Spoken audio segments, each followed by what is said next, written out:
It's been an emotional 5 years, but now it's time to say goodbye to my little baby. But don't be too upset, my little FGT Lite. You were my 5-year, one-night stand. You always knew that I'd trade you in for a younger, better model.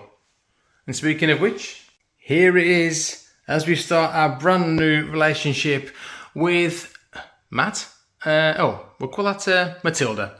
We've got the brand new Trak Racer TR8 Pro. Really excited for this one, so let's get into it.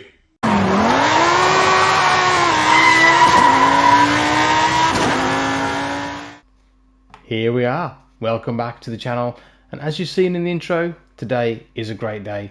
We've got a brand new rig, the Trak Racer TR8 Pro.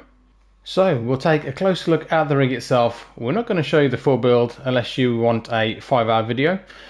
But we'll go through the main parts of what I liked and some of the dislikes. We'll give it a test run at the end just to see how it compares to our FGT Lite. So let's get into it. So now it's all unboxed. You can see there's actually not that much to the actual rig itself. Right here we've got an adaptation for the handbrake, but we're not going to use that as we don't use a handbrake, so we don't need to worry about that one. So here we've got the pedal plate. That's the main frame itself.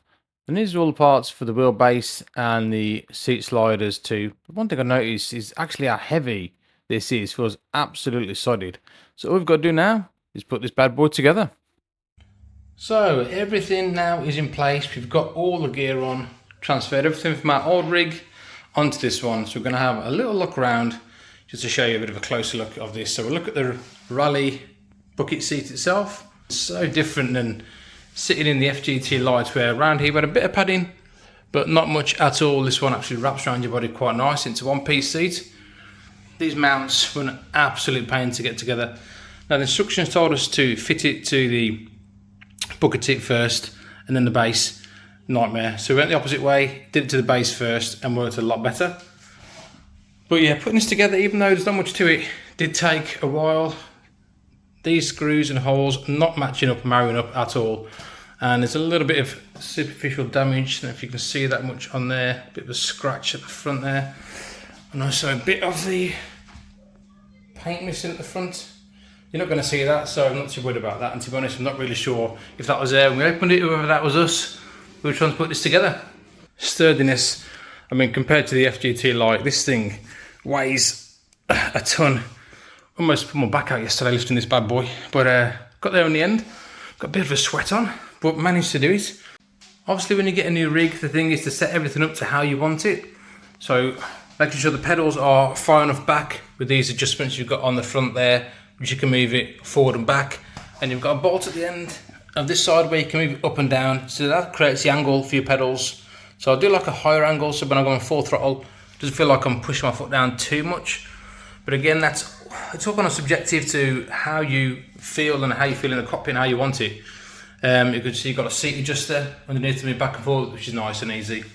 This quick release comes, you can take that off either side, there and there, and that just slides forward and back. Again, the whole wheel mount moves forward and back depending on how you want it. And obviously, because this is a lower rig than the FGT Lite, you don't want to see it on the floor, we've had to lower the TV monitor as well. Now the reason that we did go for a tubular rig rather than a alley rig was literally I needed something with a bit of a smaller footprint, just in case you do need to kind of move this around. And I know with the alley rigs there's a lot more capability in terms of adaptations. You can add handbrakes on there, especially if you've got like a PC, you can add like keyboards, mouses, that kind of thing. But for us, you know, we're a console sim racer, so obviously gears change on the steering wheel, keep it nice and simple.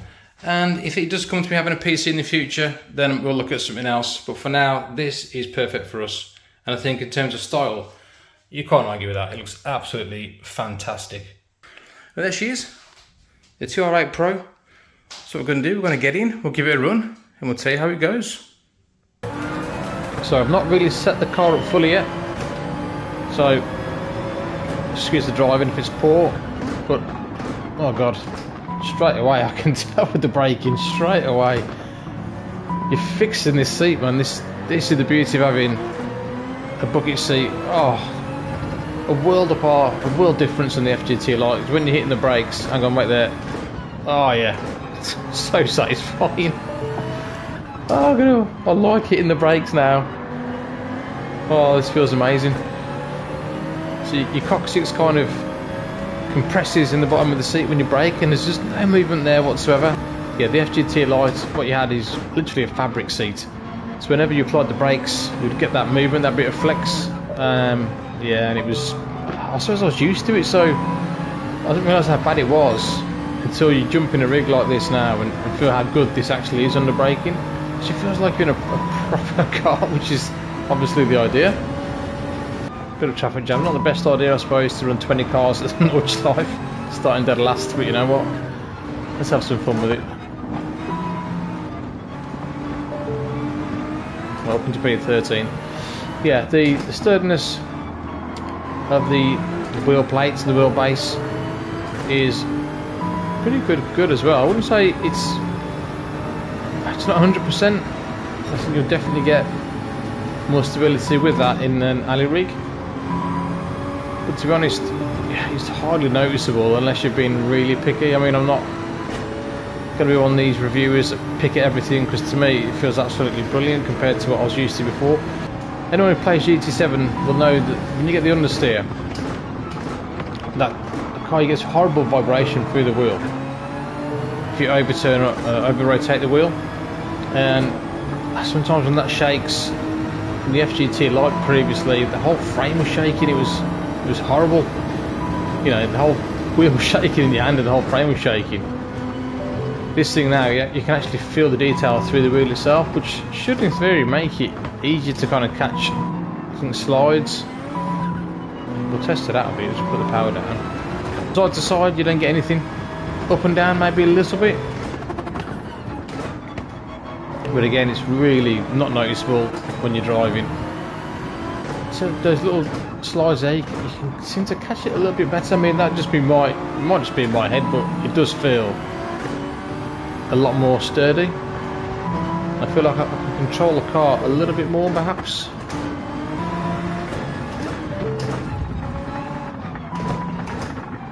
That was a bit risky, wasn't it? Go on the outside.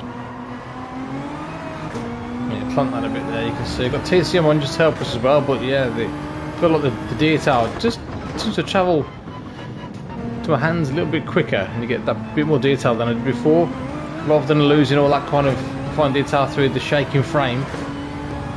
When I spoke about the seat as well, that side-to-side movement, you don't really feel that. I mean, I don't know if you can see that on camera. There's a little bit of movement from side to side, but you're not going to be dancing in your seat when you're driving anyway. But yeah, very impressed with the cockpit itself. In terms of driving, it just feels so much more stable and solid. It makes you feel actually part of the racetrack. Just the seat holding you in, the way the car drives, you can feel all the detail now through the wheel. So definitely a winner from me.